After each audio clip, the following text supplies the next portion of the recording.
There's a crisis for Paul, not unlike the storms many of us have and will sustain in our life. God gives Paul an angelic visit, and we learn the details in Acts 27, verses 23 to 26. My name is Dave Hughes, and this is Glory Bound Ministry. For this very night an angel of the God to whom I belong, whom I also serve, came to me, saying, Do not be afraid, Paul. You must stand before Caesar. And behold, God has graciously granted you all those who are sailing with you. Therefore keep up your courage, men, and for I believe God that it will turn out exactly as I have been told. But we must run aground on a certain island. God sent an angelic messenger to Paul to bring encouraging news when all else seemed hopeless. This wasn't a direct appearance of Jesus, as when Paul was imprisoned in Jerusalem. It was Acts 23:11, and it said, But on the night immediately following, the Lord stood at his side and said, Take courage, for as you have solemnly witnessed to my cause at Jerusalem, so you must witness at Rome. Paul knew this was an angel.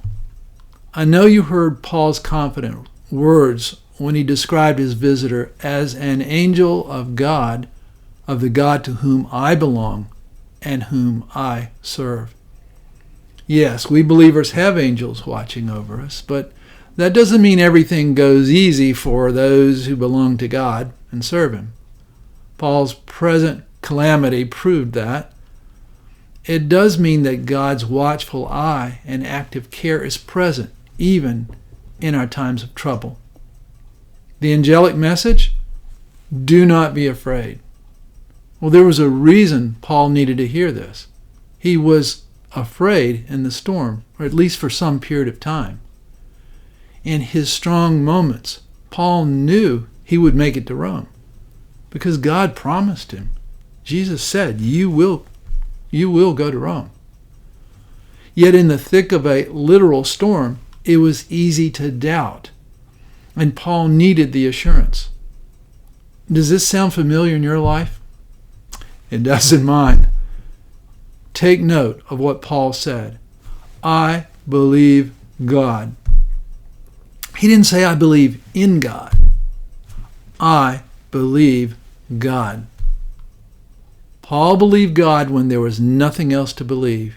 He couldn't believe in the sailors, the ship, the sails, the wind, the centurion, human ingenuity, or anything else. Only God.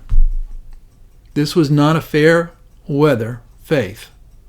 He believed God in the midst of the storm when circumstances were at their very worst. May it be so in our lives, my friends. May it be so. Have a blessed day.